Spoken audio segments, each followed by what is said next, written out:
Which cryptocurrency is being attacked by the SEC after XRP? How long will crypto holders believe in Ripple? How much will XRP cost in mid-2020? 3. We will answer all the. One of Ripple's primary arguments against allegations that it marketed unregistered securities in connection with XRP has been the subject of a filing exchange between Ripple and the U.S. Securities and Exchange Commission. With the fair notice argument, Ripple intends to counter the SEC's motion for summary judgment in its favor. Ripple claims that the sale of XRP is not illegal because it did not have fair notice that doing so would be illegal, which is an affirmative defense under U.S. law. The fair notice defense may not be available to Ripple, however, because to recent legal judgments on the topic. In SEC vs. Commonwealth Equity Serves LC, decided earlier this month, the court also rejected a fair notice argument based on the identical facts as those presented by Ripple, and the SEC has now pointed the court in that direction. In particular, it decided that the defendant couldn't use the fair notice argument since the SEC's accusations were founded on a Supreme Court ruling from the 1960s.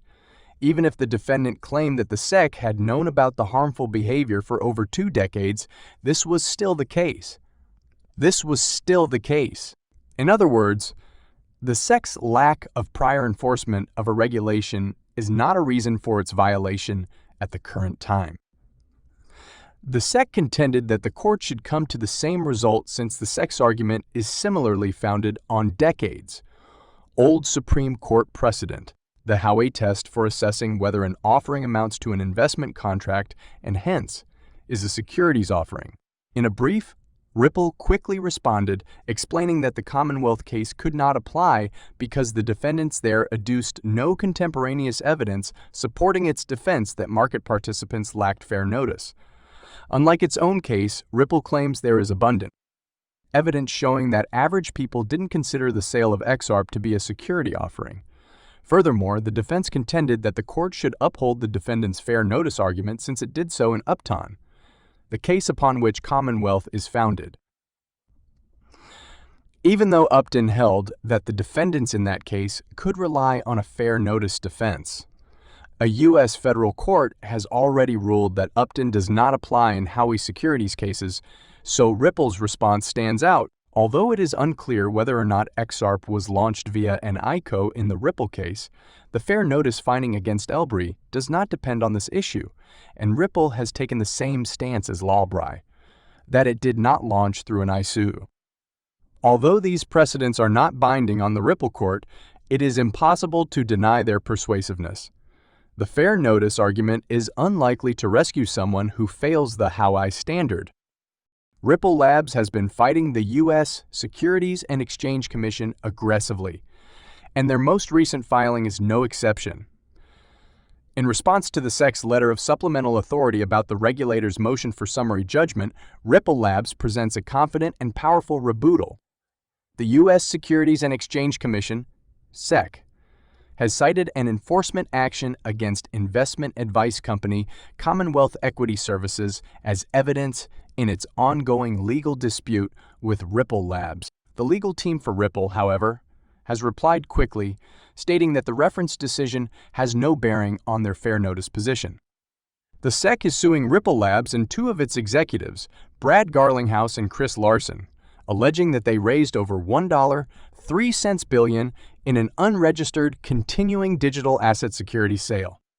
Ripple's principal line of defense is that the SEC didn't give it enough time to prepare for the securities fraud action it plans to file in December 2020. The SEC submitted oral arguments to the presiding judge on April 11, stressing the Commonwealth judgment that a long-standing court precedent provides enough fair notice. The SEC stated that Ripple Labs had sufficient notice of what defines a security because of the precedent that led to the formulation of the Howey test. The SEC said that their case against Commonwealth provides more support for their decision to reject Ripple's reasonable notice position. On April 13, however, Ripple's legal team submitted a response in which they argued that the decision referenced by the Commonwealth did not offer further precedent for dismissing Ripple's fair notice position. The letter to the Honorable Analisa Torres, District Judge outlined the key distinctions. Ripple argued that the Commonwealth case lacked contemporaneous evidence, while Ripple's situation involves abundant evidence, including communications from the SEC to third parties, showing that reasonable market participants did not consider Ripple's offers and sales of XRP as investment contracts. In addition, Ripple stressed in their answer that whether or not the Securities Act applies to their offers and sales of XRP is a threshold issue in their case. Since the court had previously rejected the SEC's reliance on such instances, the legal team contended that the SEC's reference to an unbroken chain of district court decisions rejecting fair notice defenses was irrelevant. The defense for Ripple argued that the most similar case, Upton, is a binding precedent and decided in favor of the defendant's fair notice claim, and that the court should do the same. After the conclusion of the Ripple v. SEC lawsuit, XRP is expected to be one of the best performing assets. Ben Armstrong, well known by his stage name BitBoy, persists in promoting this version of events. The well-known crypto influencer recently said that the resolution of the lawsuit will provide a windfall to XRP holders who had held out. On Wednesday, BitBoy turned to Twitter to air his thoughts, using a famous remark often ascribed to philosopher Seneca. He said that when the Ripple VC case is resolved, it will be the closing of one era and the beginning of another. The Ripple case may be resolved at any time. When one thing finishes, another one begins. The new thing is that if you stay with XRP and the XRP army, you can make a lot of money. It's time to start eating your rations. According to him, when the protracted legal actions with the SEC are through, the new chapter will begin, and XRP investors will begin to generate enormous profit. He urged the XRP army to keep going, saying that the payoff for their efforts was just around the corner. In addition, BitBoy said he believes the ongoing legal battle between Ripple and the SEC will soon come to a close. Since the famous crypto influencer had earlier projected that the litigation will finish in September 2021, the XRP community is treating this remark with a grain of salt. BitBoy said openly that he was wrong when he predicted September 2021. Although the trial schedule is likely to wrap up soon, he stressed that his recent comments were not idle speculation, but rather based on hard data.